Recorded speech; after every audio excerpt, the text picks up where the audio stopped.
लेते हैं आज, और जो छोटे छोटे टॉपिक हैं उनको खत्म करेंगे। हिंदी शिक्षक के गुण, छोटा सा टॉपिक है, एक एक करके हम लोग इनको खत्म करते हैं ताकि हमारा दोनों बैलेंस में चले। ठीक है, अब देखो आज टॉपिक लेकर आई हूं मैं आपके हिंदी शिक्षक के गुण। अच्छा, हर टीचर के अपने अपने गुण होते हैं, है ना। हर टीचर को पढ़ाने का तरीका अलग अलग होता है। कभी तुमने सोचा है कि हमारे ऊपर टीचर के पढ़ाने के तरीके का प्रभाव सबसे ज्यादा होता है? तो सबसे ज्यादा जो इम्पोर्टेंट होता है, अगर हम लोग सिस्टम की बात करते हैं, किसकी बात करते हैं हम लोग? शिक्षण प्रक्रिया की बात करते हैं। शिक्षण प्रक्रिया की बात करते हैं तो शिक्षण प्रक्रिया में अगर हम एनसीएफ 2005 की बात करें, किसकी बात करें बेटा? एनसीएफ 2005 की बात करें तो 2005 ने कुछ खास चीजों की बात कही है।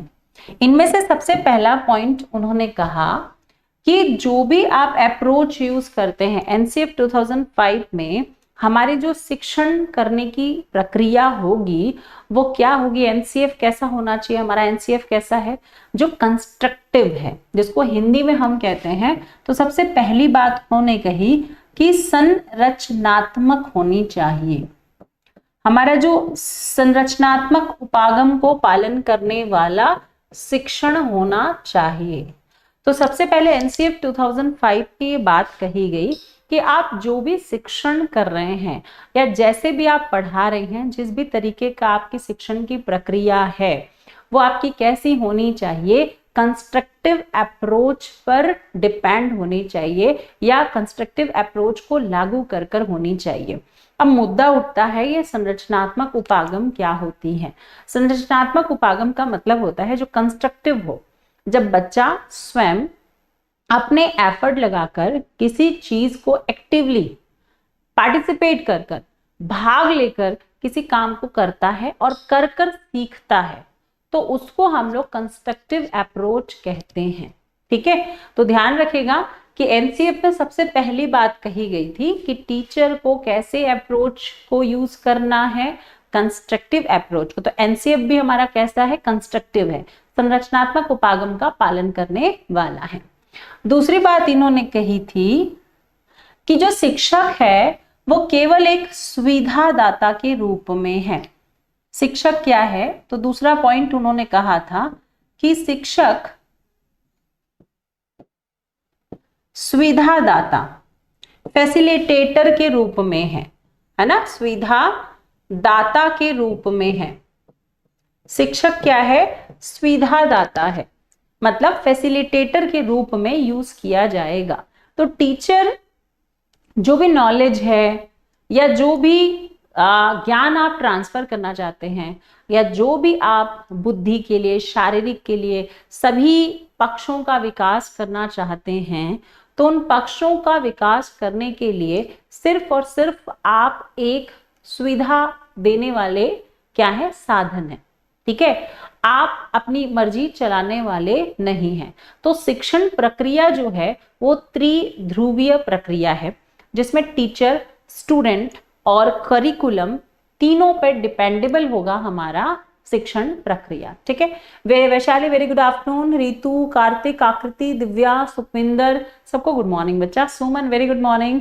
चलो, तो यहाँ पे संरचनात्मक उपागम का मतलब समझ गए। दूसरा है शिक्षक सुविधादाता है, मतलब एनसीएफ में साफ बात कही गई है कि टीचर एक फैसिलिटेटर के रूप में है, वो अपना ऑटोकैरेटिक अप्रोच का प्रयोग कर कर टीचिंग नहीं कर सकता।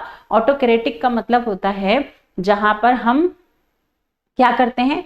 एक पक्षीय, मतलब टीचर सेंटर्ड टीचिंग नहीं कर सकते हैं। ठीक है, तो ध्यान रखिएगा। तीसरी बात कही गई कि आपको एक चीज माइंड में सेट करके रखना है कि जो भी शिक्षण प्रक्रिया होगी वो बाल केंद्रित होगी। मतलब आप टीचर पे डिपेंडेबल नहीं है, टीचर स्टूडेंट पे डिपेंडेबल होगा।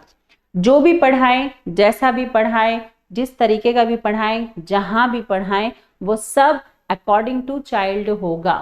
उनकी एज के अकॉर्डिंग होगा, उनके लेवल के अकॉर्डिंग होगा और उनकी IQ के अकॉर्डिंग होगा। आप अपने अकॉर्डिंग टीचिंग कॉन्सेप्ट को चेंज नहीं कर सकते।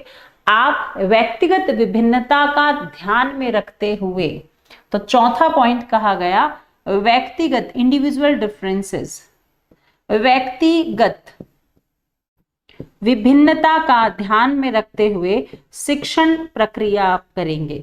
विभिन्नता, व्यक्तिगत विभिन्नता का मतलब है कि एक टीचर को जब क्लास में पढ़ाने जाती है तो उसके पास 30 से 40 स्टूडेंट होते हैं। क्या 30 से 40 स्टूडेंट एक समान होते हैं? नहीं।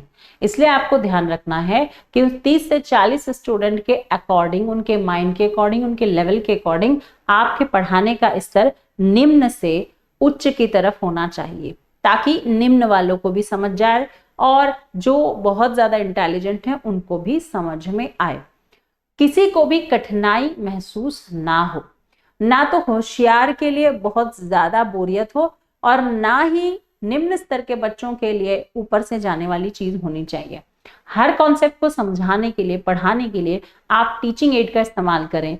आप जिन बच्चों को जिस तरीके का इंटरेस्ट है, जिस तरीके की रुचि है, उस तरीके के सामग्रियों को ऐड करें, इन्वायरमेंट को ऐड करें, फैसिलिटीज को ऐड करें, एक्टिविटीज को ऐड करें, पार्टिसिपेशन को ऐड करें और बच्चों को कोरिलेट करते हुए आप शिक्षण प्रक्रिया जारी रखें।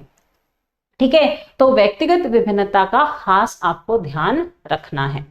पांचवी बात कही गई कि टीचर का सबसे बड़ा काम जो है सर्वांगीण विकास करने पर बल दिया गया। सर्वांगीण, सर्वांगीण का मतलब क्या होता है? ओवरऑल डेवलपमेंट, जिसको हम क्या कहते हैं? सर्वांगीण विकास का मतलब होता है ओवरऑल डेवलपमेंट। ठीक है, ऑलराउंडर डेवलपमेंट। इसका मतलब बच्चे के जितने भी पक्ष होते हैं, अब सर्वांगीण विकास के कितने पक्ष होते हैं? तो हमारे पास डेवलपमेंट के कई एस्पेक्ट्स होते हैं, विकास के कई पक्ष होते हैं, जिनमें से आपका बौद्धिक, मानसिक, लिंग्विस्टिक मतलब जिसको हम भाषात्मक विकास कहते हैं, फाइन मोटर्स मतलब स्किल, दो आपका एक ये भी है शारीरिक विकास के अंतर्गत आता है। फिर आपका आता है संवेगात्मक, इमोशनल डेवलपमेंट आता है। फिर फिजिकल डेवलपमेंट भी आप मानते हो, जिसको शारीरिक बोलते हो। इसके अलावा आपका और भी कई डेवलपमेंट है, कल्चरल डेवलपमेंट आपका होना चाहिए। आपके और कौन कौन से, इसके साथ साथ और कौन कौन से डेवलपमेंट होना चाहिए बताओ? बहुत सारे हमारे एस्पेक्ट्स होते हैं और ये एस्पेक्ट्स आना बहुत जरूरी है।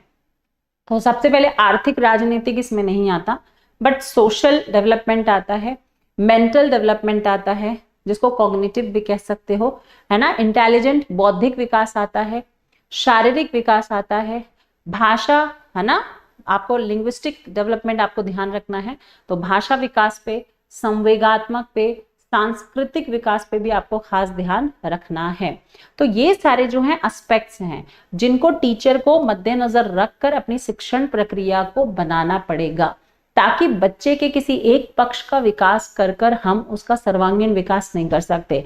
तो बच्चे के हर एक पक्ष पर काम करना है।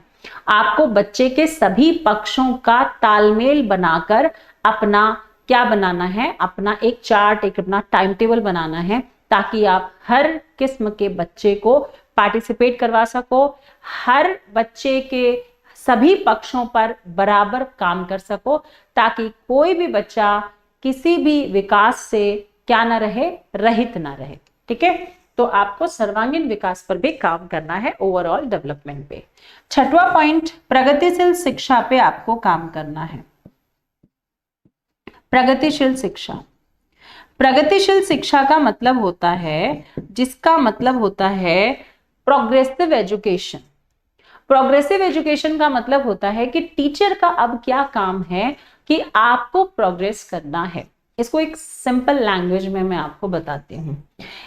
इसका मतलब है कि मान लो मैंने क्या किया, एक पौधा, मान लो एक मैंने वो बनाया, तुम लोग जो समझ लो भाई, है ना, और इस पे मैंने क्या किया, ये पेड़ है मतलब पौधा है ना, क्या है भाई, ये पौधा है।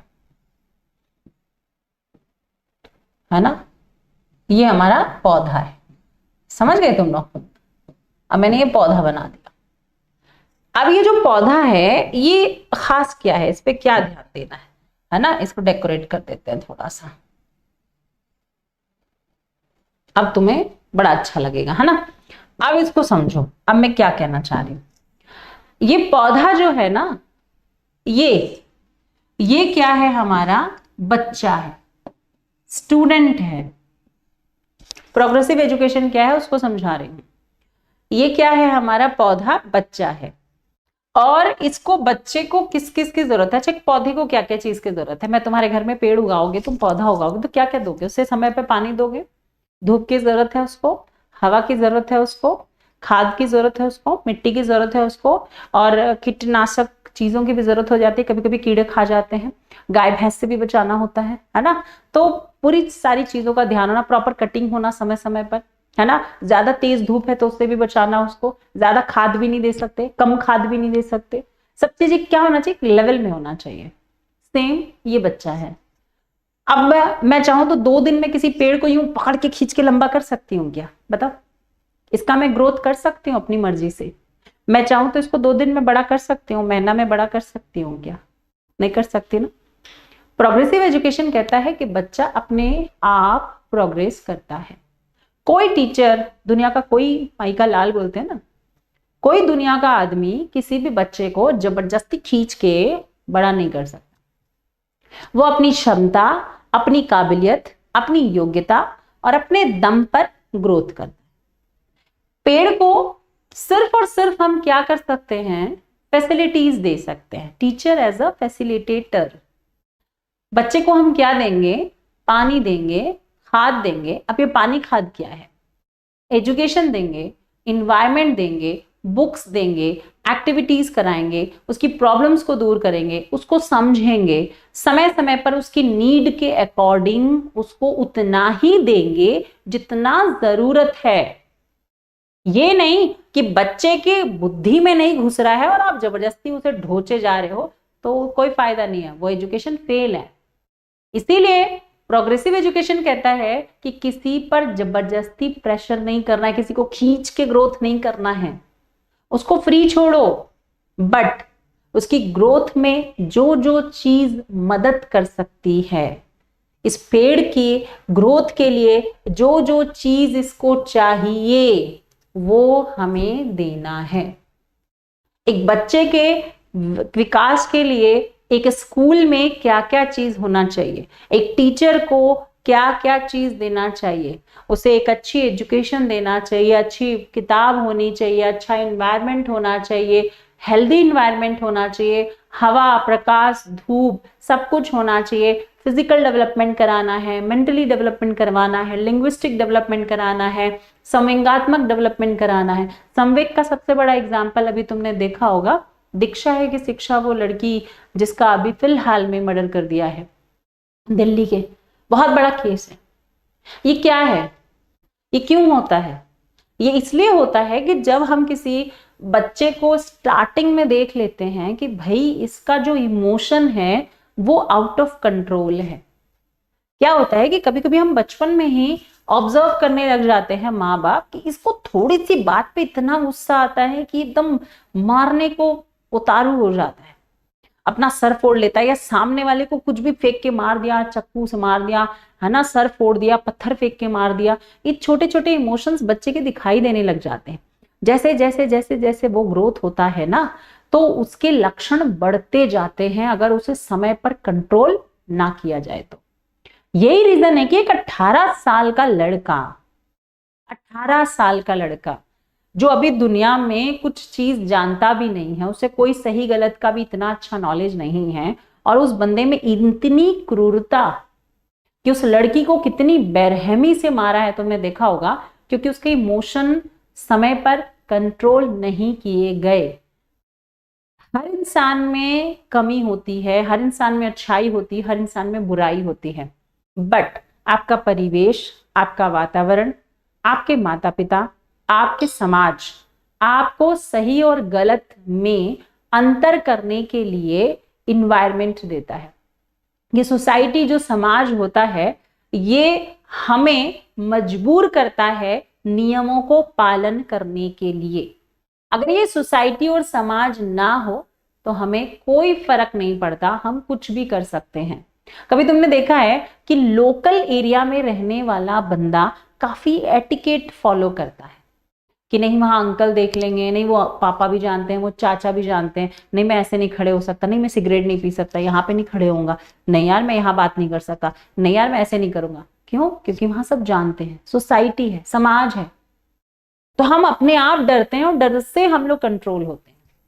तो ये समाज, सोसाइटी होना बहुत जरूरी है। पर यही बच्चे जब बाहर हॉस्टल में चले जाते हैं, यूपी का बच्चा दिल्ली आ गया, दिल्ली का बच्चा मुंबई चला गया, कहीं चला गया, तो वो बिल्कुल आउट ऑफ हो जाता है। कहीं भी घूम रहा है, कहीं भी पी रहा है, कहीं भी खा रहा है, कैसे भी पड़ा है।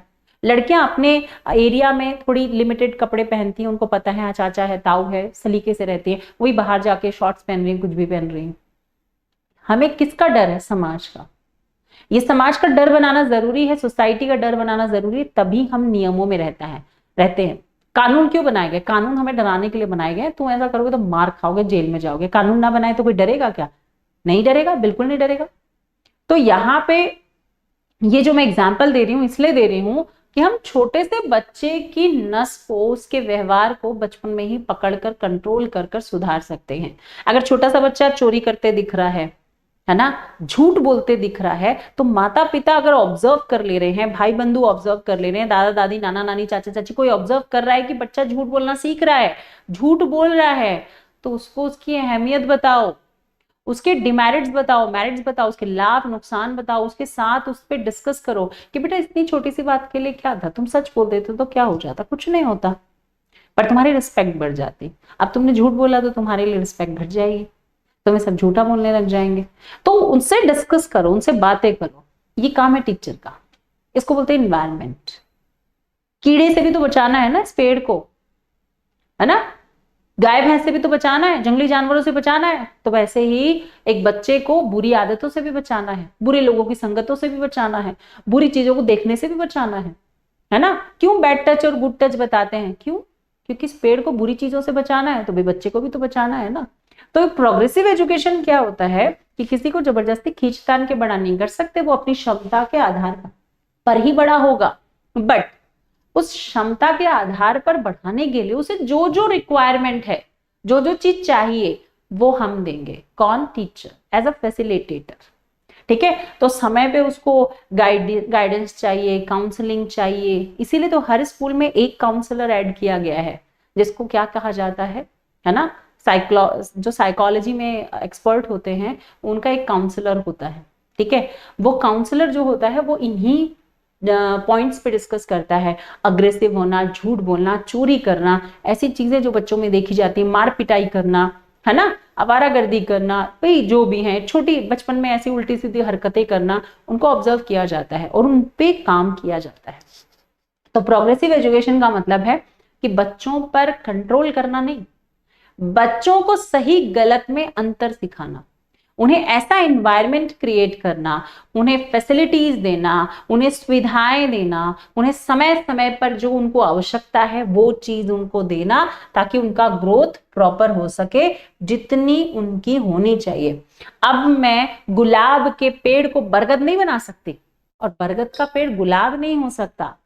इसका मतलब सबकी अपनी अपनी काबिलियत है। अब मैं गेंदे के फूल को गुलाब उगाने के लिए कहूंगी तो नहीं उगा सकता। वैसे कोई बच्चा अगर डॉक्टर इंजीनियर बनने के लायक है, उसमें एबिलिटी है, तो बनेगा, वो दबेगा नहीं, बस फैसिलिटी चाहिए। और गेंदे के फूल का मतलब नॉर्मल बच्चे को अगर मैं बोलूंगी कि तू भैया साइंटिस्ट बन जा, तो इट इज नॉट पॉसिबल, है ना। तो ध्यान रखना, प्रोग्रेसिव एजुकेशन है क्या? प्रोग्रेसिव एजुकेशन टीचर को अपनी एबिलिटी, अपनी काबिलियत को दिमाग में रखना है कि एक बच्चे का लेवल 5 उंगली बराबर नहीं हो सकती, वैसे मेरी क्लास के पूरे बच्चे बराबर नहीं हो सकते। ये चीज एक माँ बाप को भी समझाना है।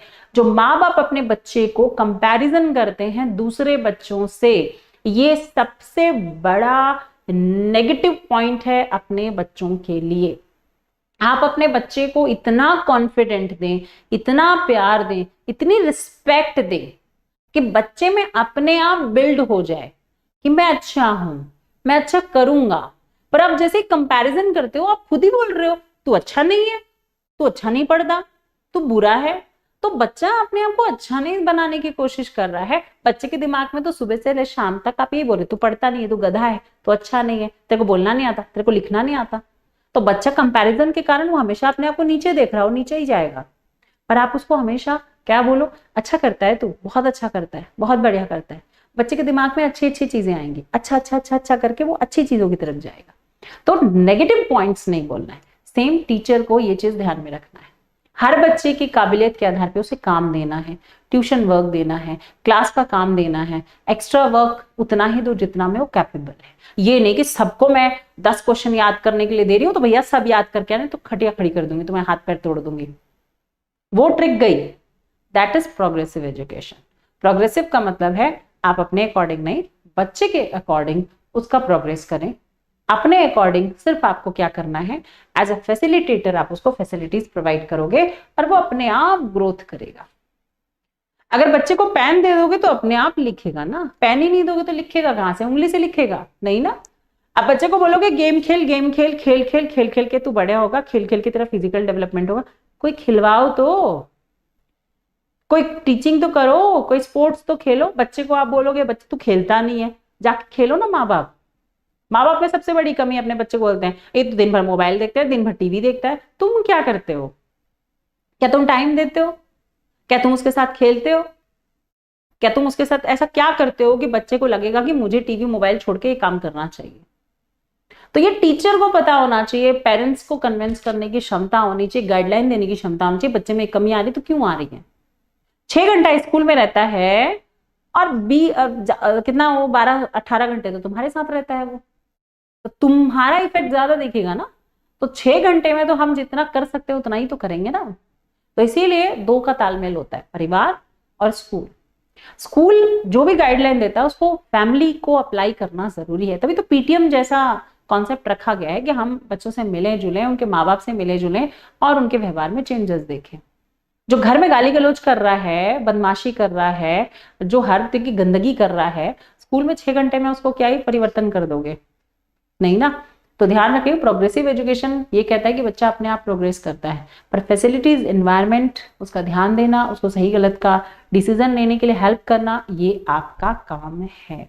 क्लियर है? तो बच्चे को समय समय पर उसकी आवश्यकताओं के हिसाब से उसको फैसिलिटीज देना ही आपका प्रोग्रेसिव एजुकेशन कहलाता है। हमारी जो शिक्षण प्रक्रिया है वो कितनी है? आपकी त्रिआयामी प्रक्रिया है। क्या है? त्रिआयामी प्रक्रिया। तो 7वां पॉइंट यहां पे क्या करेंगे? त्रिआयामी प्रक्रिया। त्रिआयामी प्रक्रिया का मतलब होता है, त्रिध्रुवीय प्रक्रिया लिख दूं ज्यादा बेटर है क्योंकि तुम लोग इसको पढ़े होंगे। ध्रुवीय, अरे ध्रुवीय लिख लेना, ध्रुवीय प्रक्रिया। ठीक है। अब त्रिध्रुवीय मतलब ट्राइपोलर जिसको कहा जाता है इंग्लिश में। क्या कहा जाता है बेटा? ट्राइपोलर। ध्यान रखना, ट्राइपोलर सिस्टम। ठीक है। ट्राइपोलर सिस्टम जो होता है वो ऐसा होता है कि टीचर और स्टूडेंट बेस है, आधार है। इन दोनों में से कोई एक हट जाए ना तो फिर एजुकेशन पॉसिबल ही नहीं है। पर कुछ लोगों ने बाद में इसको ऐड किया, तो पहले इसको ट्राइपोलर सिस्टम में कंटेंट ऐड किया गया था, सिलेबस जिसको बोलते हैं कंटेंट, है ना। बाद में कई लोगों ने एनवायरनमेंट ऐड किया और फिर बाद में लास्ट में जाके इसमें करिकुलम ऐड हो गया। ठीक है। क्या ऐड हो गया? करिकुलम, जिसको हम पाठ्यचर्या बोलते हैं। कई लोग कंटेंट और सिलेबस भी इसमें ऐड करते हैं।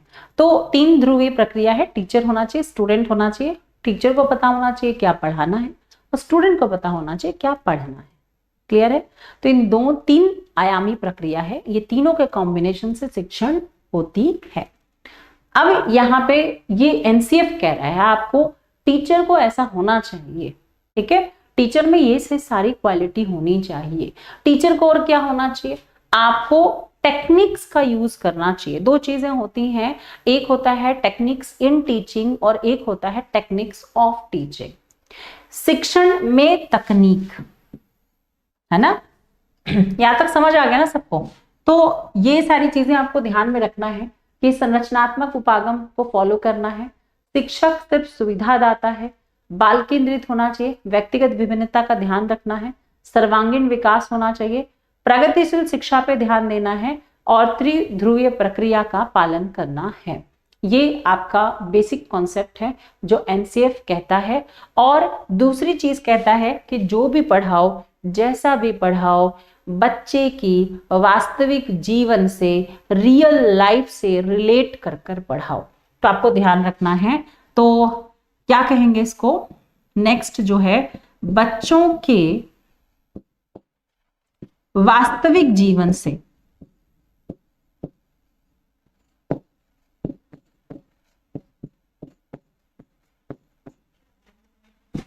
जोड़कर शिक्षण प्रक्रिया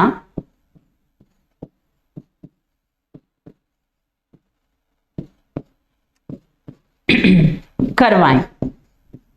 ये बहुत इंपॉर्टेंट है। रियल लाइफ से कनेक्ट कर कर आप जब किसी को टीच करते हो, पढ़ाते हो, तो बच्चे की लर्निंग कैपेबिलिटी और ज्यादा हाई हो जाती है।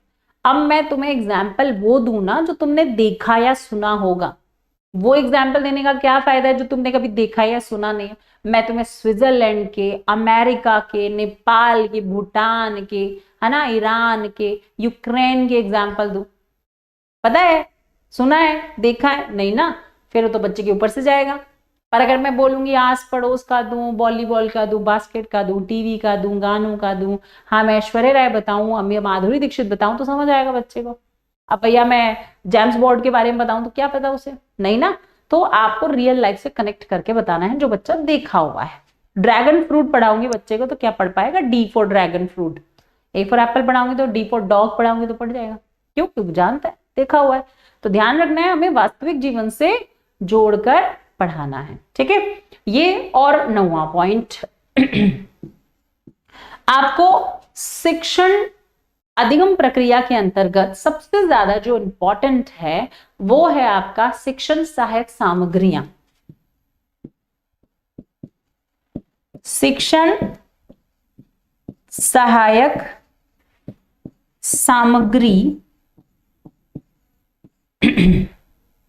सामग्रियों का प्रयोग। इसका मतलब समझते हो क्या होता है? इसको कहते हैं टीचिंग एड्स।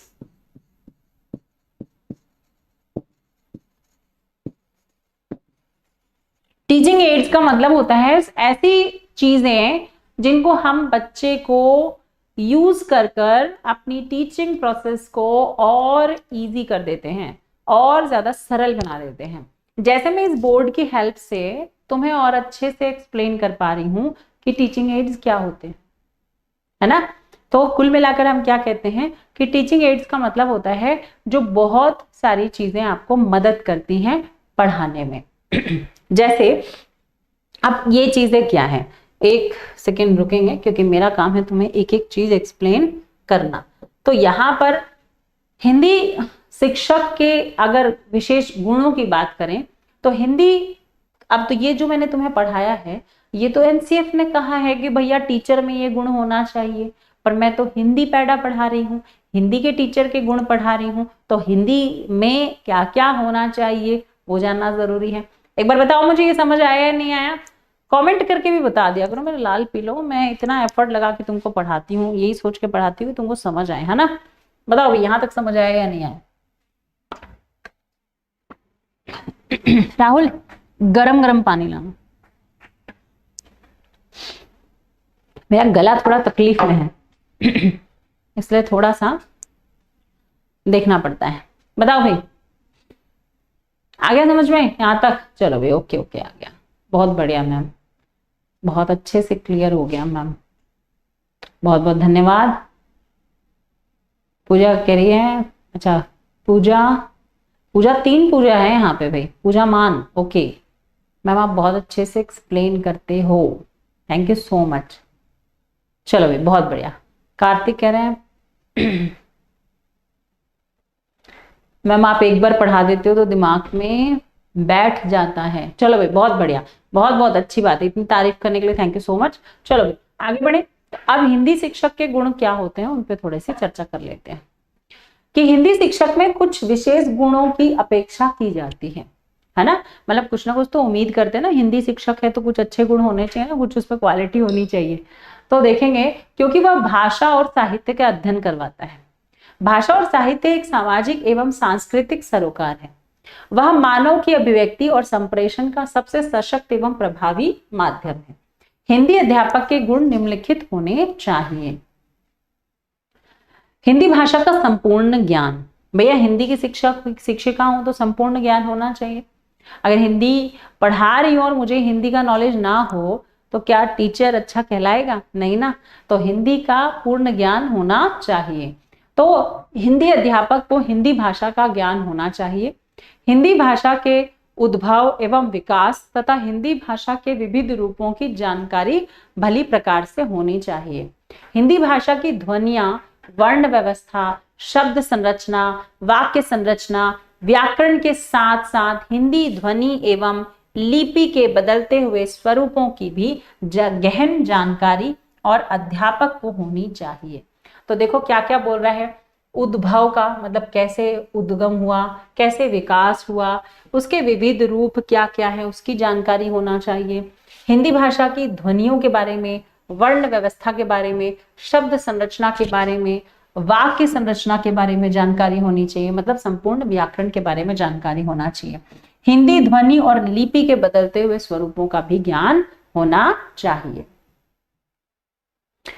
हिंदी साहित्य का संपूर्ण ज्ञान होना चाहिए। व्याकरण के साथ साथ साहित्य का भी ज्ञान होना चाहिए।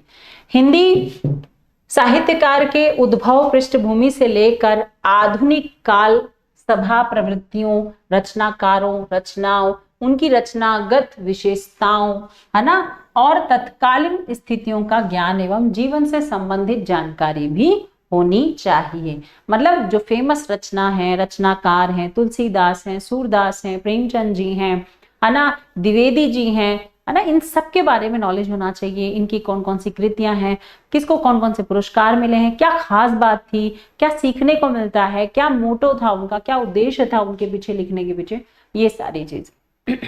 साहित्य अभिरुचि का संपूर्ण ज्ञान होना चाहिए। हिंदी भाषा एवं साहित्य के ज्ञान के साथ साथ अध्यापक को रुचि, जो अध्यापक की रुचि है साहित्य में होनी चाहिए। क्योंकि यदि हिंदी अध्यापक की अभिरुचि साहित्य में नहीं होगी तो वह विद्यार्थी तथा अन्य लोगों को साहित्य के प्रति क्या नहीं कर पाएगा, आप प्रेरित नहीं कर पाओगे। हिंदी अध्यक्षता को विभिन्न अवसरों पर साहित्य कार्यक्रमों का आयोजन करना चाहिए। उसमें रुचि के साथ साथ भाग लेना चाहिए। भित्ति पत्रिका, विद्यालय पत्रिका आदि का प्रकाशन करना चाहिए। यदि उसमें प्रतिभा हो तो स्वयं साहित्य रचना करनी चाहिए ताकि हम दूसरों के लिए एक हिंदी अध्यापक आइडल बन सके। हिंदी के प्रति गौरव एवं दायित्व की भावना। हिंदी भारत के लिए केवल एक भाषा ही नहीं, वह इस महादेश की राजभाषा भी है। यह विडंबना ही है कि आजादी के इतने वर्षों के बाद भी हिंदी की स्थिति में अधिक बदलाव नहीं आया है। अतः इस स्थिति में हिंदी अध्यापकों का दायित्व और अधिक बढ़ जाता है कि वे इस प्रचार प्रसार एवं गौरव को बढ़ाने में अपनी महत्व भूमिका निभाएं। क्योंकि देखो इतने साल होने के बाद भी आज हमारी हिंदी की स्थिति इतनी बेकार है कि आज हिंदी बोलने से हमें शर्म आती है। अंग्रेजी बोलना अपने आप में एक स्टैंडर्ड कहलाता है और हमें हिंदी बोलने में शर्म आती है। इसका सबसे बड़ा रीजन है हमारी भाषा का व्यापक जो हुआ है या जो समृद्धि हुई है वो उतनी नहीं हो पाई है। अगर हम हर एक जगह भारत में हिंदी को कंपलसरी कर दें और अपनी भाषा को इतना महत्व देने लग जाएं कि भैया इसके बिना सिलेक्शन असंभव है। हर एग्जाम में हिंदी को इंपॉर्टेंट सब्जेक्ट के रूप में रख दिया जाए। हर जगह पे आप इंटरव्यू पूछ रहे हैं तो इंग्लिश आनी चाहिए, ठीक है, एक लेवल तक आनी चाहिए। इट डजंट मीन कि जिसको हिंदी आती है वो किसी के लायक नहीं है।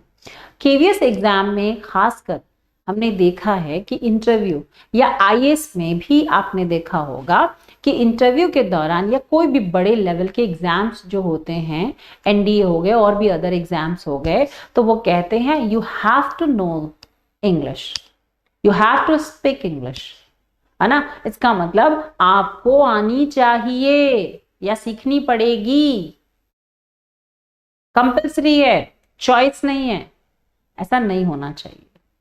हिंदी को भी उतनी ही इंपॉर्टेंट हमारी भारतीय सभ्यता, नौकरी से लेकर सरकारी कामों से लेकर प्रशासन से लेकर हर एक जगह हिंदी को इंपॉर्टेंट देनी चाहिए।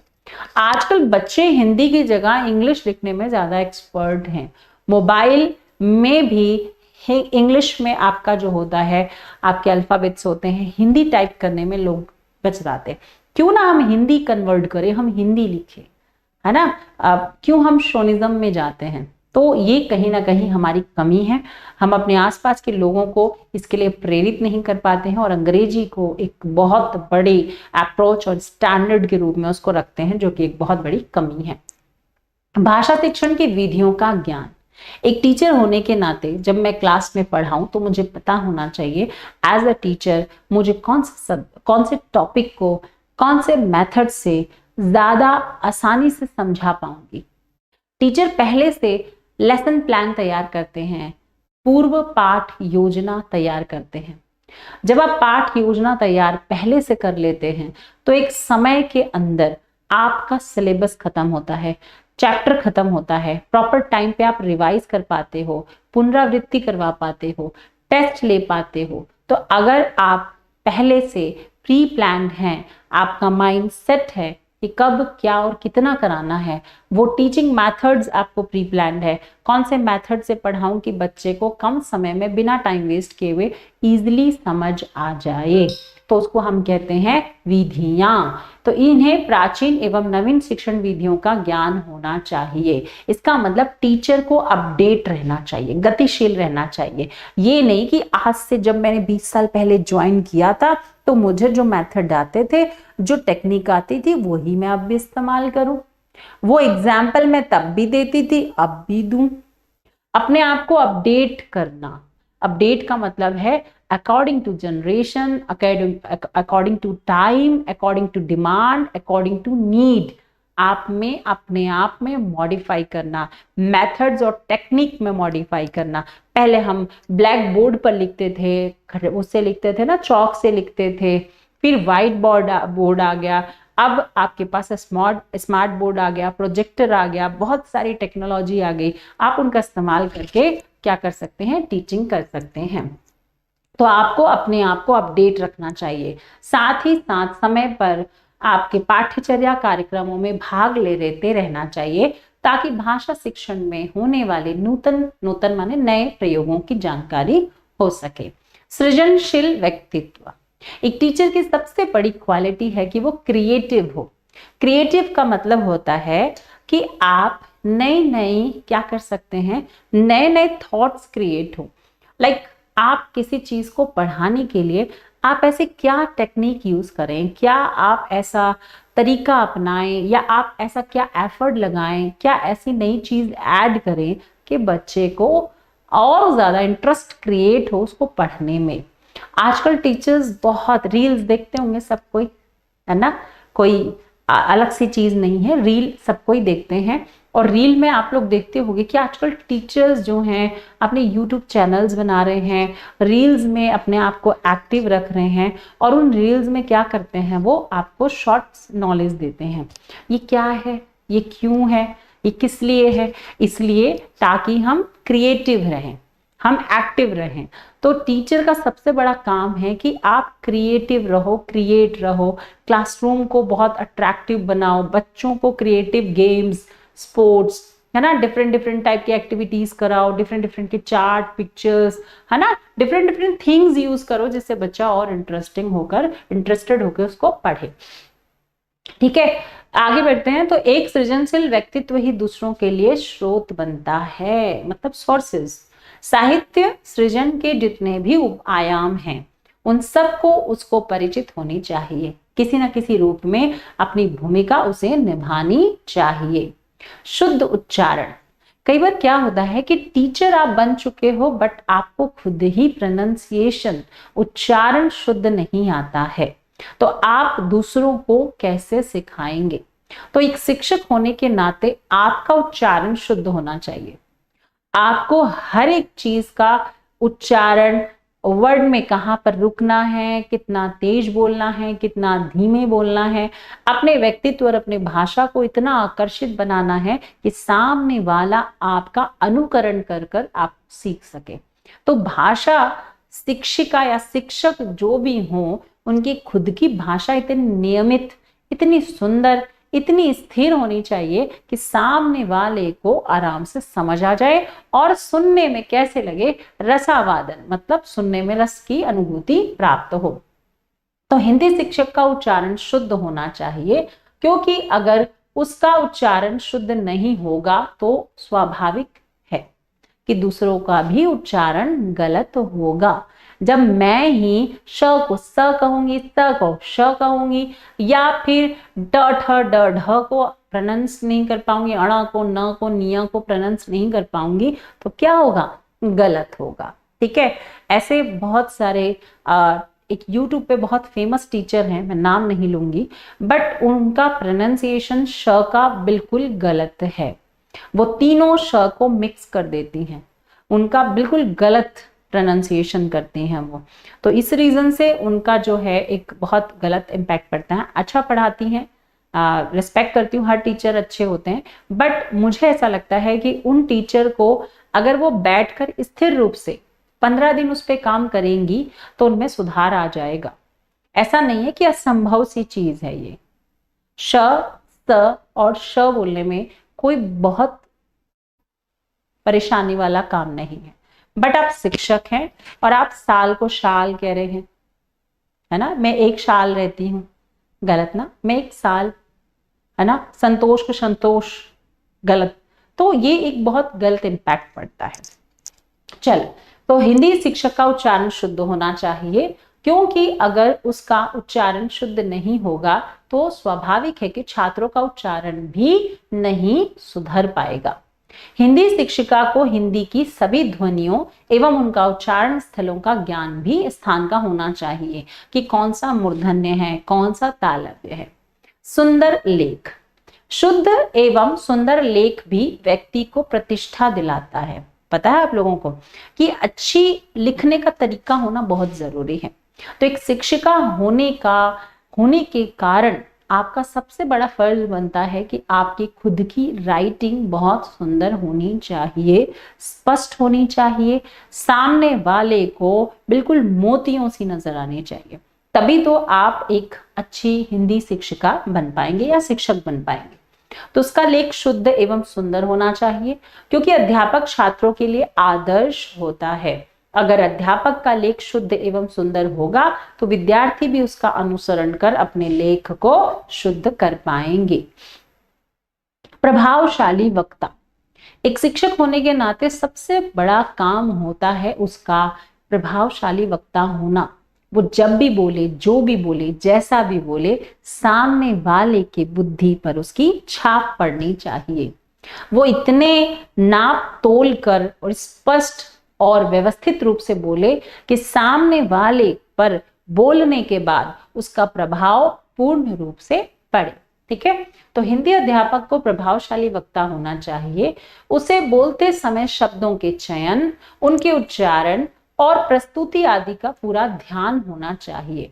अच्छा बोलना भी एक कौशल होता है और हिंदी अध्यापक यह कुशलता होनी चाहिए। भाषा में पर्याप्त रुचि, उसे भाषा की उत्पत्ति, भाषा की प्रकृति, प्रमुख भाषा परिवारों, भाषा के रूपों, भाषा की विशेषताओं आदि की जानकारी भली प्रकार से होनी चाहिए, क्योंकि दूसरे लोगों की भाषा में रुचि तभी विकसित की जा सकती है जब आपके खुद की स्वयं भाषा में रुचि हो। शोध वृत्ति की भावना, खोजना, ढूंढना, सीखना, ये ऐसा क्यों है, इसको लिखा तो क्यों लिखा गया ऐसा, इसको तोड़ के देखो। मानव में मनु जमा अ मिला है, क्यों मिला है मानव में मनु जमा अ? पता, शोध करने की, किसी को फॉलो नहीं, खुद उस पर निरीक्षण करने की काबिलियत होनी चाहिए। हिंदी अध्यापक के अनुभव तथा सार्थक हो सकते हैं जब वह शोध बनाए रखे। एक अध्यापक एक अध्यापन काल में समाज को नया दृष्टिकोण नहीं दे पाता तो उसकी असफलता है। समाज को नया दृष्टिकोण देने के लिए अध्यापक में शोध वृत्ति का होना आवश्यक है। भारत की शिक्षण प्रक्रिया में एक चर के रूप में शिक्षक की महत्वपूर्ण भूमिका होती है। बहुधा यह कहा जाता है, यदि किसी भी प्रकार से शिक्षण प्रक्रिया में कोई कमी रह जाती है तो उसके लिए शिक्षक उत्तरदायी है। अतः शिक्षक की दक्षता और उसके गुण शिक्षक प्रक्रिया को सफल बनाने में महत्वपूर्ण भूमिका निभाते हैं। इस उपविषय में हम शिक्षक के कुछ गुणों को सूचीबद्ध करते हैं। अब यहाँ पे कुछ शॉर्ट पॉइंट्स जो एग्जाम में पूछे जा चुके हैं। भाषा शिक्षक चरित्रवान एवं शारीरिक एवं मानसिक रूप से स्वस्थ होना चाहिए। हर टीचर के लिए एक बहुत बड़ी क्वालिटी है कि वो मानसिक, शारीरिक और चरित्रवान होना चाहिए। शिक्षक का सबसे बड़ा गुण है कि वो स्वस्थ रहेगा तो एक्टिव रहेगा, वो मेंटली और फिजिकली फिट रहेगा तो वो एक्टिव भी रहेगा, इंटरेस्टिंग भी होगा। और क्या होगा, सबसे बड़ी बात है कि अगर आप खुद उत्सुक हो, जज्बा है, चुलबुले हो, एक्टिव हो तो सामने वाला आपके साथ अपने आप एक्टिव हो सकता है। ठीक है। भाषा शिक्षक को आदर, स्नेह प्राप्त करने में सक्षम होना चाहिए। साथ ही साथ शिक्षक का व्यक्तित्व प्रभावशाली होना चाहिए। तो आपको ध्यान रखना है, एक टीचर को प्यार से बोलने वाला, स्नेह से रहने वाला, आदर करना, रिस्पेक्ट करना, है ना, गंदे शब्दों का प्रयोग नहीं करना, तू तड़ाक नहीं करना, बदतमीजी से बात नहीं करना, रिस्पेक्ट के साथ बात करना, प्यार से बात करना, ये सारी चीजें गुण होनी चाहिए। मीठी वाणी होनी चाहिए, स्माइल फेस होना चाहिए और आपकी पर्सनालिटी भी शोभनीय होनी चाहिए। आपके कपड़े से लेकर आपका रहन सहन, आपका वे ऑफ टॉकिंग, आपका ड्रेसिंग सेंस, सब चीज प्रॉपर होनी चाहिए। अब मुझे कई लोग बहुत कहते हैं कि मैम आप हमेशा ड्रेस में क्यों आते हो, या कई लोग मुझे ये भी कहते हैं कि मैम आप बाकी टीचर्स जो इतना मेकअप और ये सब रेडी होके आते हैं आप क्यों नहीं आते हो। भाई मैंने आज तक कभी किया ही नहीं। हाँ, मेरी लाइफ स्टाइल बाहर अलग है और वो ड्रेसेस मैं यहाँ नहीं पहन सकती, तो मुझे ऐसा लगता है मैं अपनी ड्रेस में ही प्रॉपर हूँ, है ना। बाहर हम शॉर्ट्स भी पहन लेते हैं, कुछ भी पहन लेते हैं, बट यहाँ एक सभ्यता के साथ मुझे रहना है। इसलिए मुझे ऐसा लगता है कि सबसे सुंदर मुझ पे ये ड्रेस ही अच्छी है जो एक सभ्य है ना। देखोगे अब यहाँ पे तो प्रभावशाली होना है, मतलब dressing sense is also important part of the teacher, है ना। टीचर के लिए बहुत जरूरी है कि उसकी पर्सनैलिटी, उसका गेस्चर, जो उसका पोस्चर है, उसकी जो बॉडी लैंग्वेज है, जो उसकी हेयर स्टाइल है, जो उसकी ड्रेसिंग सेंस है, वो सब चीज प्रॉपर होना चाहिए। भाषा शिक्षक का उच्चारण स्पष्ट व भाषा शैली सरल होनी चाहिए। ये नहीं कि भैया मैंने पीएचडी की है तो मैं सारा भाषण तुम लोगों पे मार दूं और सारे डिफिकल्ट वर्ड्स तुम्हारे ऊपर यूज करके दिखाऊं कि भैया आई एम अ टैलेंटेड। कोई फायदा नहीं, बेवकूफी है वो। आप जितने भी ज्ञानी हैं वो ज्ञान आपके स्तर पर है, आपको उस स्तर से उतरकर कहाँ आना है, बच्चों के स्तर पर आना है और फिर बच्चों को पकड़ के धीरे धीरे धीरे धीरे धीरे ऊपर ले जाना है। ये नहीं कि भैया यहाँ पे आपका स्तर है, यहाँ बच्चों का, और आप झाड़ना शुरू कर दो। कोई फायदा नहीं, बच्चे के तो सर के आप वैसे भी ऊपर हो, कोई यूजलेस है, उस पढ़ाई का कोई फायदा नहीं है। आपका लेवल कहाँ उतर के आना चाहिए, बच्चों के लेवल पे, और फिर धीरे धीरे बच्चों के लेवल को, बल्कि बच्चों के लेवल से भी नीचे गिर जाओ और धीरे धीरे धीरे धीरे बच्चे के लेवल को अप करना है। ठीक है। How sweet. वैशाली कह रही मैम आप हमेशा प्रिटी लगते हो। थैंक यू सो मच बच्चा, लव यू, है ना। अब यहाँ देखोगे तो भाषा शिक्षण को छात्रों का हित चिंतक एवं मैत्रीपूर्ण संबंध रखने वाला होना चाहिए। हमेशा टीचर का खास आपको जो है एक एफर्ट देखने को मिलेगा कि टीचर जो है फ्रेंडली नेचर का होना चाहिए, खुश मिजाज होना चाहिए, है ना। एक्टिव तो होगा ही अगर हेल्दी है तो, स्वस्थ है तो, बट खुश मिजाज भी होना चाहिए, स्माइल फेस होना चाहिए, जैसा कि मेरा, है ना। मैं चाहे कितना ही झगड़ कर आई हुई हूँ हस्बैंड से, पर तुम लोगों को नहीं पता चलेगा। तुम्हारे सामने हमेशा स्माइल करती रहूंगी, क्योंकि ये तो मेरा काम है भाई, मेरा इंटरेस्ट है, मेरी हॉबी है पढ़ाना, टीचिंग। है ना। तो मुझे बड़ा मजा आता है टीचिंग करते समय, बड़ी मग्न हो जाती है। कभी कभी मुझे टाइम का नहीं पता चलता, अच्छा हमें टाइम हो गया दूसरी क्लास, चलो बंद करो, है ना। तो एक मजा आता है। आप सुबह से कंटिन्यू 9 बजे से पढ़ा रही हूँ, मजे लेके पढ़ा रही हूँ, तुम्हें नहीं लगेगा बिल्कुल कि मैम सुबह से पढ़ा रही टायर्ड हो चुकी है, नहीं, उतने ही मजे से पढ़ाऊंगी, है ना। तो यहाँ पे क्या देखने को मिल रहा है, तो क्या होता है कि यहाँ पे हित चिंतक, बच्चों के हित के लिए चिंता करने वाला होना चाहिए और मैत्रीपूर्ण व्यवहार का होना चाहिए, ताकि बच्चा बिना डरे अपनी समस्या, अपनी परेशानियों को आप तक पहुंचा सके, आपसे शेयर कर सके। अगर क्लास में डर का भाव होगा, आप फ्रेंडली नहीं होगे, आप खुशमिजाज नहीं होगे, हमेशा खड़ूस की तरह रहोगे, तो क्या होगा, बच्चा धीरे धीरे आपसे डरने लग जाएगा, आपसे शेयर नहीं करेगा, आप डाउट्स नहीं पूछेगा, अपनी प्रॉब्लम्स शेयर नहीं कर सकता। एक बच्चे को कई बार ऐसी प्रॉब्लम्स होती है जो वो घर पे शेयर नहीं कर पाता, पर वो टीचर क्लोज होते हैं तो टीचर से शेयर कर लेता है, टीचर से पूछता है, टीचर से बात करता है, शायद तक मम्मी पापा को नहीं बोल सकता पर टीचर से बोल लेता है। ये एक एनवायरमेंट है, एक रिलेशन है, हेल्दी रिलेशन, जो हर टीचर स्टूडेंट को मेंटेन करना चाहिए, ताकि आपसे बच्चा बिना हिचके, बिना डरे क्या कर सके, अपनी समस्याओं का समाधान पूछने में हिचके ना। अब देखो यहाँ पे भाषा शिक्षण को भाषा मनोविज्ञान का व्यवहारिक ज्ञान होना चाहिए। एक टीचर होने के नाते मनोविज्ञान का, साइकोलॉजी का पूरा ज्ञान होना चाहिए। मैं डबल एमए हूं, मैंने साइकोलॉजी से भी एमए करी है और मैंने हिंदी से भी एमए करी है, इसलिए मुझे टीचिंग करना और अच्छा लगता है, क्योंकि साइकोलॉजी के बाद मुझे इतना ज्यादा इंटरेस्ट डेवलप हो गया टीचिंग में, और मुझे बड़ा मजा आता है पढ़ाने में, बहुत मजा आता है टीचिंग करने में। क्या लिखा है तमन्ना ने, मैम 3rd पॉइंट दोबारा समझा दीजिए। ओके मेरे लाल, अभी समझाती हूँ ठीक है। अब यहाँ पे 3rd पॉइंट कौन सा बेटा, ये वाला 3rd पॉइंट, भाषा शिक्षक का उच्चारण स्पष्ट व भाषा शैली सरल होनी चाहिए। अच्छा, भाषा शिक्षक का उच्चारण स्पष्ट का मतलब है कि वैसे मैं बोल रही हूं तो तुम्हें एक एक बात सिक्के की खनक की तरह समझ आ रही है कि मैम ने कौन सा वर्ड बोला है और क्या बोला है, इसको कहते हैं उच्चारण स्पष्ट होना। और भाषा शैली का मतलब होता है जहां पर आप उतार चढ़ाव, तेज धीमा, है ना, कहाँ पे कितना रुकना है, कितने कैसे शब्दों का प्रयोग करना है, आप शब्दों का प्रयोग माहौल देखकर, बच्चों का लेवल देखकर, वातावरण देखकर, इन सब के आधार पर आप अपनी भाषा शैली का चुनाव करते हैं कि मुझे कितना टफ वर्ड यूज करना है, कैसे वर्ड्स का इस्तेमाल कर कर बच्चों को समझाना है या बड़ों से बात करना है। ठीक है, तो आप ये ध्यान रखिएगा कि आपको भाषा शैली का मतलब है उस चीज को उतना अट्रैक्टिव बनाना है, उतना इफेक्टिव बनाना है, और का अकॉर्डिंग टू बच्चों के या इन्वायरमेंट के या लेवल के अकॉर्डिंग अपनी लैंग्वेज को स्थिर रखना है। ठीक है, चलो भाई, बहुत बढ़िया। अब देखेंगे यहाँ पर भाषा शिक्षक को भाषा मनोविज्ञान व व्यवहारिक ज्ञान होना चाहिए। तो जैसे मैंने बोला, मैंने साइकोलॉजी में, है ना, मेरा मेन सब्जेक्ट साइकोलॉजी है, चाइल्ड डेवलपमेंट है, और मेरा सेकेंड सब्जेक्ट हिंदी है। ठीक है, तो यहाँ पर मनोविज्ञान के बाद आपको और ज्यादा एफर्ट और नॉलेज हो जाता है उस चीज में। तो व्यवहारिक ज्ञान का मतलब है, सिर्फ किताबी भाषा नहीं पता होना चाहिए कि पियाजे ने कॉग्निटिव थ्योरी बनाई है, ये नहीं पता होना चाहिए, पर कॉग्निटिव थ्योरी को बनाया क्यों है और कैसे उसको अप्लाई किया जाए रियल लाइफ में बच्चों के ऊपर।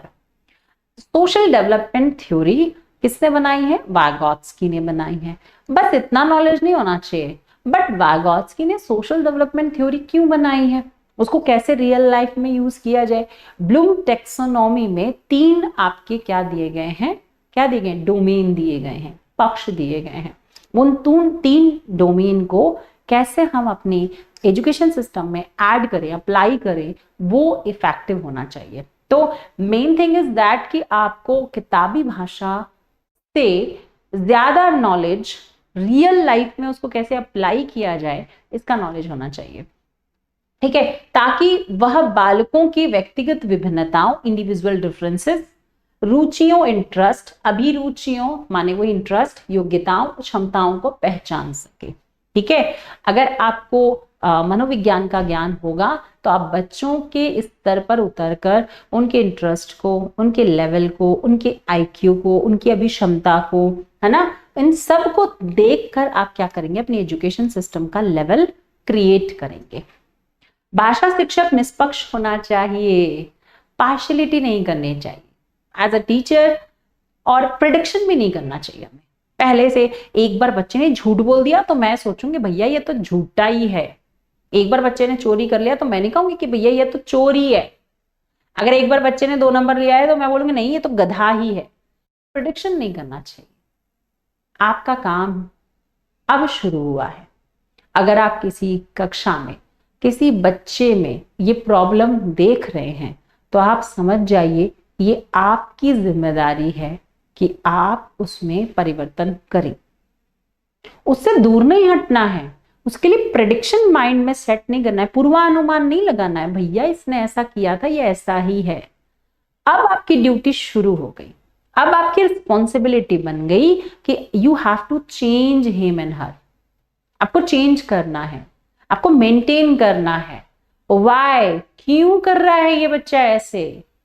First you have to know about that कि मींस क्यों कर रहा है, क्या रीजन है इसके पीछे, किसको देख के कर रहा है। You just discuss about that, उससे बात करो, उससे पूछो भाई क्या है, क्यों है, कैसे है, उससे फ्रेंडली नेचर करो। फिर धीरे धीरे धीरे उसके कारणों का पता लगाकर निदान कर कर उपचार करो।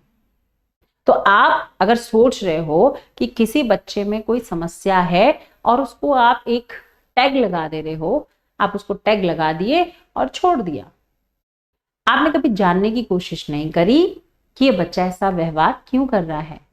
उल्टा जवाब देना, लड़ाई करना, झूठ बोलना, होमवर्क ना करना, है ना, क्लास में ध्यान ना देना, चोरी करना, ये सब टीज करना, आपके लिए ये काम है, आपकी रिस्पॉन्सिबिलिटी है, आप इससे भाग नहीं सकते। आपको पता लगाना है कि ये बच्चा ऐसा क्यों कर रहा है, क्या रीजन है। पता लगाने के बाद आपको उसका सॉल्यूशन ढूंढना है। आप कौन है, आप टीचर हैं, सिर्फ आपको लगता है आपका काम है सिलेबस खत्म कराना, नहीं। अगर एनसीएफ को अच्छे से पढ़ोगे, मनोविज्ञान को अच्छे से पढ़ोगे तो आपको पता चलेगा कि टीचर का काम सिर्फ पढ़ाना नहीं है। टीचर वो है जो किसी बच्चे के भविष्य का निर्माण करती है। टीचर वो है जो एक बच्चे के मेंटली से लेके, फिजिकली से लेके, लिंग्विस्टिक से लेके, इमोशनल से लेके सारे डेवलपमेंट प्रॉपर करवा सकती है। ये टीचर ही वो है जो ऐसी चाबी भर सकती है किसी भी बच्चे में जो कहीं भी पहुंच सकता है, किसी भी लेवल को क्रॉस कर सकता है। तो अगर टीचर का सपोर्ट ना हो, टीचर की गाइडेंस ना हो और सही समय पर गलतियों को ना सुधारा जाए, अगर पानी में, नाव में छेद हो गया है, मान लो पानी जहां कहीं जा रहे हम नदी में, समुद्र में, और पानी के अंदर जहाज में छेद हो जाए। अब तुम अंदर बैठे हो जहाज में और तुम्हें पता चल गया कि भैया पानी भर रहा है। अब पता तो चल गया पानी भर रहा है, पर तुमने ये जानने की कोशिश नहीं करी कि भैया पानी क्यों भर रहा है, कहां से भर रहा है, इसका क्या समाधान है। जब तुम्हें यही नहीं पता होगा कि उस नाव में पानी कहां से भर रहा है, तो तुम चाहे कितना ही हाथ पैर मारो, वो नाव तो डूबेगी और तुम्हें भी ले डूबेगी। तो तुम्हारा फर्ज है कि पानी भर रहा है, ये बार बार चिल्ला चिल्ला के बोलने से अच्छा है कि वो पानी कहां से भर रहा है और क्यों भर रहा है, वो जाके पता लगा लो। अगर सही समय पर जैसे ही थोड़ा सा पानी भरा और तुम्हें दिखाई दे दिया कि भैया पानी आ रहा है, फटाक से तुम्हें पता चल जाएगा कहां से आ रहा है। फटाक से क्या करोगे, उसको छेद को बंद कर दोगे, पानी आना बंद हो जाएगा, नैया नहीं डूबेगी। तो भैया टीचर का काम क्या है, शुरुआत में ही पता लगाना कि कहाँ समस्या है, कहाँ परेशानी है। हम क्या करते हैं, हम ढिंडोरे पिटने लग जाते हैं, नहीं पढ़ रहा है, गधा है, गंवार है, ध्यान नहीं देता है, नालायक है। ढिंडोरा पीट दिया हमने इतना सारा, पूरी क्लास में उसकी बेइज्जती कर दी, उसका माइंड सेट हो गया मैं तो गधा हूं भाई। पर जानने की कोशिश नहीं कर रहे क्यों गधा है, क्यों परेशान है, क्यों तकलीफ है। शुरुआत में ही पकड़ लेते तो शायद इतना बड़ा मैटर नहीं होता, तो नाव डूबने से बच जाती। तो टीचर कौन है, वो नाव को डूबने से बचा सकती है। तो उसका काम क्या है कि उन छोटे छोटे छेदों का पता लगाना जहां से गलत चीजें एंटर करती है। ठीक है, तो ये सब कैसे होता है, एक गाइडेंस से होता है। क्लियर है? तो टीचर जो है ना बहुत बड़ी चीज है, इसको छोटा मोटा मत लगाओ, वो छोटी मोटी चीज नहीं है टीचर। अगर आज हम यहाँ हैं तो भी टीचर के कारण है, और कहीं नहीं है ना तो भी टीचर के कारण है, और कोई नहीं है। और दूसरा माँ बाप, हम अपने आप को दोषी मानते हैं, हम कहीं ना कहीं हम में कमी है, पर हम जब तक समझदार हुए तब तक हमारे हाथ से सब कुछ निकल चुका था। तो हमें समझदार बनाने में कौन मदद करता है, टीचर और माँ बाप। बच्चों की गलती कहना सही नहीं है। तुमने किया क्या, बच्चों को खाने के टाइम खाना दे दिया, स्कूल भेजने के टाइम स्कूल भेज दिया, कपड़े के टाइम कपड़े दे दिए, और कभी सोचा कि इसको फैसिलिटी क्या चाहिए, पढ़ने के लिए क्या चाहिए, इसको ट्यूशन भेज दिया, कभी जानने की कोशिश की ट्यूशन में पढ़ रहा है अच्छे से कि नहीं पढ़ रहा है, कॉपी चेक करी गलत कर रहा है या नहीं कर रहा है, खुद क्या किया, माँ बाप ने क्या किया। तो माँ बाप अब बोलते हैं आजकल रिस्पॉन्सिबिलिटी ट्यूशन पे छोड़ दिया, अरे ट्यूशन पे क्या छोड़ना है, खुद भी तो ध्यान दो। तो ध्यान दोनों बैलेंस बनाता है। तो हम आज यहाँ हैं या नहीं हैं, हमें कहीं और होना चाहिए था या होना चाहिए, ये दो लोगों पे डिपेंड करता है, माँ बाप पे और टीचर पे, फैसिलिटीज पे, इन्वायरमेंट पे। बाद में हम आते हैं, हमें सब कुछ आता है बट एक टाइम लगता है वो आने में। हमें बाल्यावस्था के बाद पता चलता है कि हम कहाँ हैं और क्या हैं और क्यों हैं, हमें कहाँ होना चाहिए। हमें 8, 9, 10 साल के टाइम में पता नहीं होता पढ़ाई की क्या वैल्यू है, 12, 13 साल की उम्र में हमें पता नहीं होता पढ़ाई की क्या वैल्यू है। ये वैल्यू बताने वाला चाहिए हमें, ये समझाने वाला चाहिए हमें, गाइडेंस करने वाला, काउंसलिंग करने वाला चाहिए हमें। और ये दो लोग हैं, माँ बाप और टीचर। माँ बाप भी हो सकते हैं, वो भाई बंधु भी हो सकते हैं, चाचा चाची भी हो सकते हैं, अंकल आंटी भी हो सकते हैं, कोई भी हो सकता है। तो टीचर का काम है कि प्रॉब्लम को समझना, कि हम बच्चों पे थोपे तू ऐसा नालायक है, बिल्कुल गलत, कहीं ना कहीं तुम में गलती है, तुम में कमी है, बच्चा जो ऐसा हुआ। बच्चा अपने आप नहीं होता है, बच्चे को कमरे में बंद करके रख दो, जब कुछ देखेगा ही नहीं तो क्या जानेगा। तुम्हें कंप्यूटर ना दिखाऊं, कंप्यूटर का बटन ना दिखाऊं, चालू करना ना दिखाऊं, बंद करना ना दिखाऊं, तुम्हें वर्ड ना दिखाऊं, तो तुम यूज करना जान जाओगे नहीं।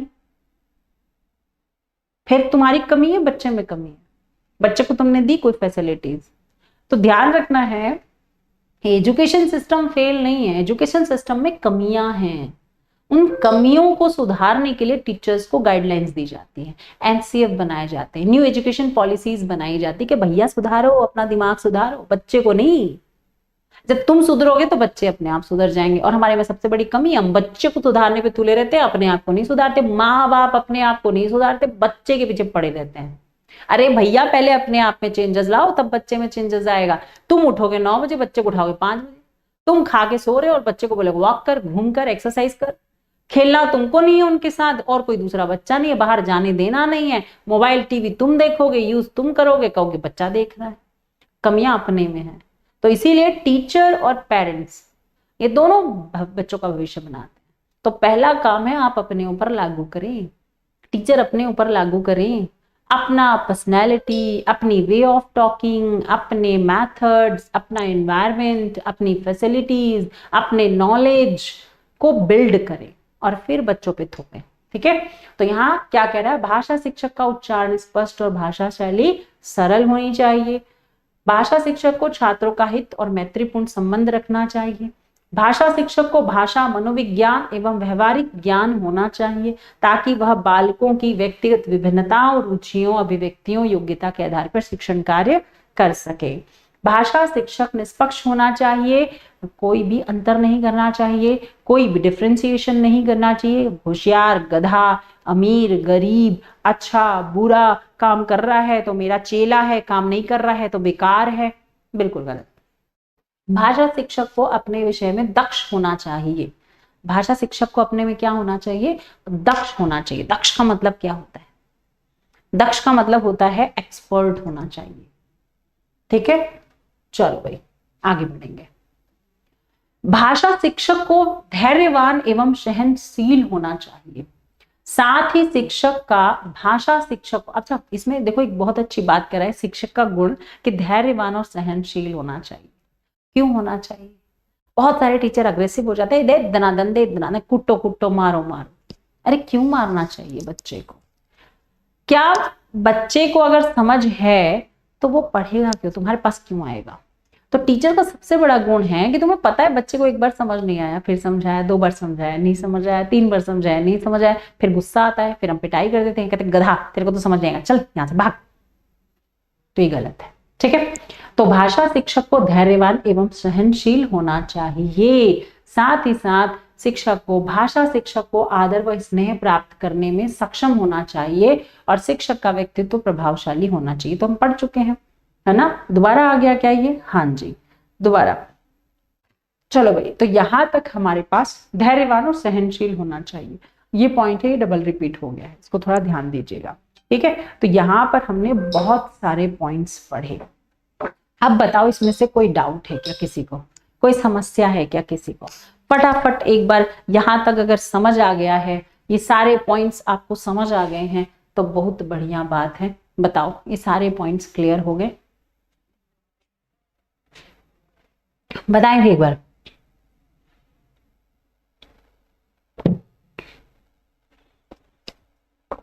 यहां तक क्लियर है सबको?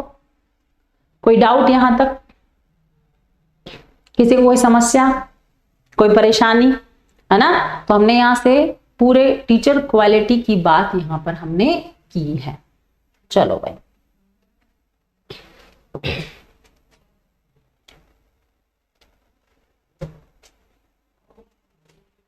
अब हम लोग के कई टॉपिक बचे हैं, है ना। अभी भी हम ऐसा नहीं कह सकते कि हमारा टॉपिक हो गया है। अब हमारा जो है भाषा कौशल की तरफ चलेंगे, और आज नहीं आरंभ कर रही हूं मैं इसे, कल पढ़ाऊंगी मैं आपको, है ना। भाषा कौशल कल एक बार आप लोग जरूर चेक कर लीजिएगा, शायद तक मैं आप लोग की एक्स्ट्रा क्लास ले सकती हूँ, ठीक है। तो आज तो मैं आपको ज्यादा नहीं पढ़ाऊंगी, यहीं विराम करूंगी, है ना। पर मैं सोच रही हूँ एक छोटा सा टेस्ट तुम्हारा क्यों ना ले लूं, है ना। टेस्ट लेने में क्या जाता है, चलो टेस्ट करते हैं, एक छोटा सा टेस्ट कर लो ताकि तुम लोगों को और अच्छे से मजा आए, है ना।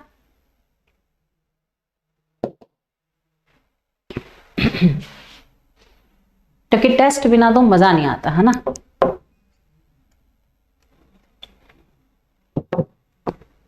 चलिए वे,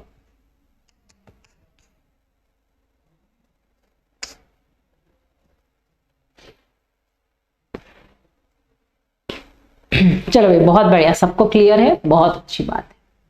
तो अब देखते हैं हम लोग यहां पर, चलिए भाई कुछ क्वेश्चंस करते हैं, आंसर देंगे। पठन कौशल में खाली स्थान सर्वाधिक महत्वपूर्ण है। 10-15 क्वेश्चन कर लेते हैं, क्योंकि डेली क्वेश्चन करने से थोड़ा सा प्रैक्टिस अच्छी हो जाती है, ठीक है। तो पठन कौशल में सर्वाधिक महत्वपूर्ण है, बताइए भाई आपके हिसाब से सर्वाधिक महत्वपूर्ण क्या है?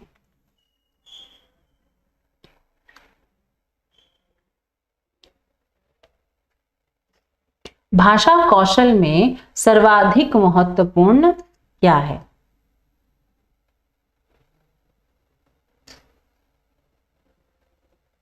अर्थ ग्रहण करना, लिपि चिन्हों की जानकारी, द्रुत गति से पढ़ना या उच्चारण की शुद्धता। तो भैया सबसे इंपॉर्टेंट जो है यहाँ पर वो क्या है आपका? अर्थ ग्रहण करना। अगर आप पढ़ ले रहे हैं और पढ़ने के बाद अगर आपको वो समझ ही नहीं आ रहा है तो पढ़ने का आपका कोई फायदा नहीं है।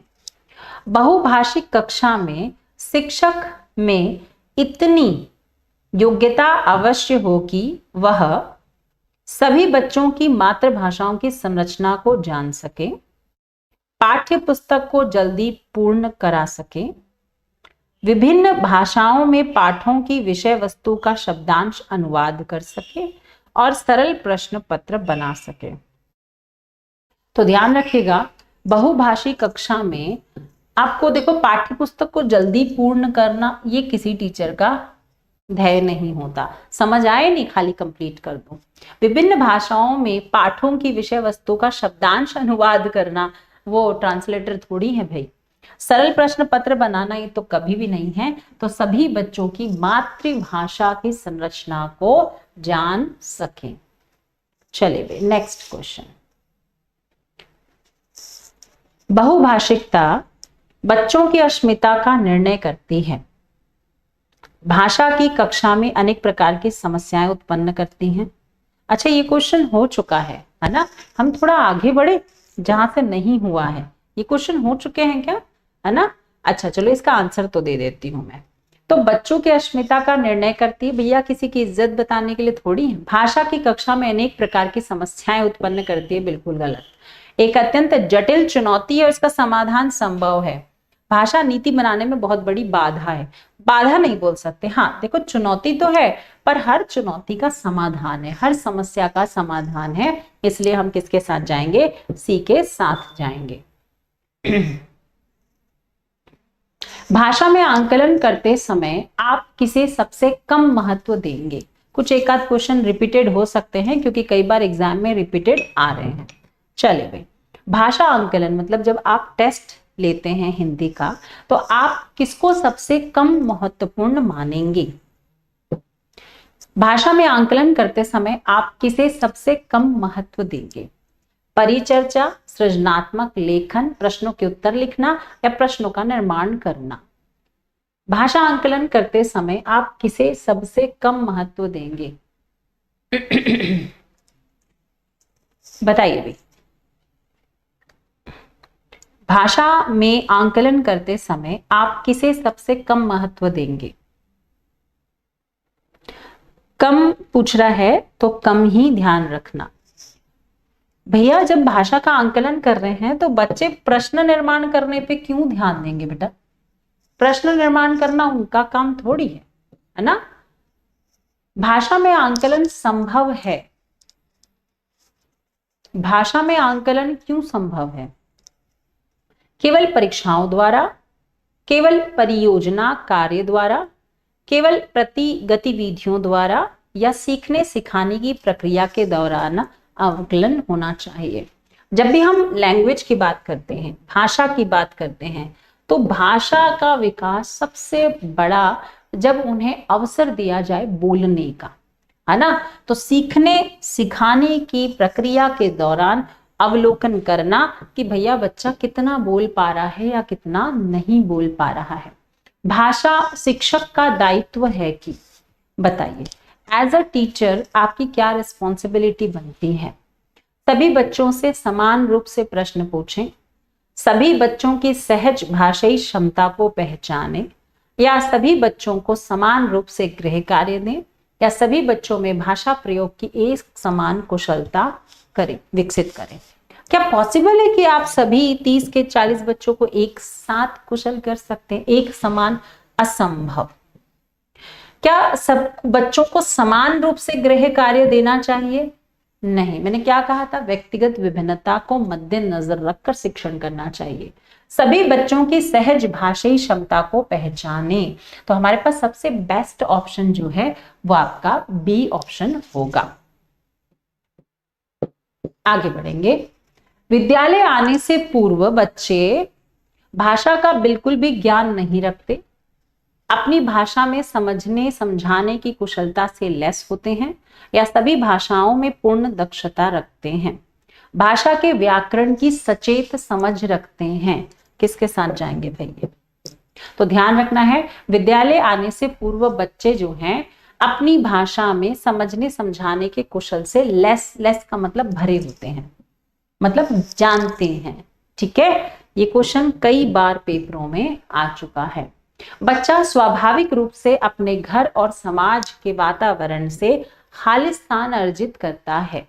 क्या अर्जित करता है, क्या अर्जित करता है। व्याकरण, भाषा, वाक्य या शब्द। तो वातावरण से वो वाक्य या भाषा अर्जित करता है। भाषा एक अर्जित संपत्ति है, पैतृक संपत्ति नहीं है। बच्चा अपने आसपास के एनवायरनमेंट से क्या करता है, भाषा को सीखता है। भाषा शिक्षण की प्रक्रिया खालिस्तान, बताइए भाई क्या है? भाषा की कक्षा में ही संभव है, ऐसा लगता है तुम लोगों को? भाषा की कक्षा में संभव है? नहीं, बच्चा तो कहीं भी भाषा सीख सकता है ना। घर में संभव नहीं है, ये तो बिल्कुल गलत है। विभिन्न विषयों की कक्षा में भी संभव है, या अत्यंत जटिल प्रक्रिया है। तो भैया बेस्ट ऑप्शन आपका सी है कि ये कभी भी कहीं भी किसी भी सिचुएशन में सीखी जा सकती है। और आज का अंतिम प्रश्न, एकांकी पाठों का सर्व प्रमुख उद्देश्य है, बताइए क्या होगा? एकांकी माने नाटक। नाटक क्यों पढ़ाए जाते हैं? एकांकी विधि से परिचित कराना, विभिन्न संदर्भों में संवाद बोलने की क्षमता का विकास, एकांकी लिखना सिखाना, या एकांकी समीक्षा करना। एक छोटा सा बच्चा समीक्षा कर सकता है कि सही है कि गलत है, ये नाटक अच्छा है या नहीं है। एकांकी लिखना सिखाना हमारा मुख्य उद्देश्य नहीं है। सबसे अच्छा है कि विभिन्न संदर्भों में संवाद बोलने की क्षमता का विकास करना। चलो भाई, तो उम्मीद करती हूं आज का चैप्टर आप सभी का क्लियर होगा। अब ऐसे ही आप लोगों की आगे क्लास चलेगी, तो बहुत बहुत धन्यवाद आप सभी का जुड़ने के लिए। कल फिर मुलाकात होगी। एक बार आप लोग टाइम टेबल जरूर चेक कर लेंगे, उस टाइम टेबल के अकॉर्डिंग आपकी क्लास होगी। ठीक है, नमस्कार, धन्यवाद, bye bye, take care, love you to all.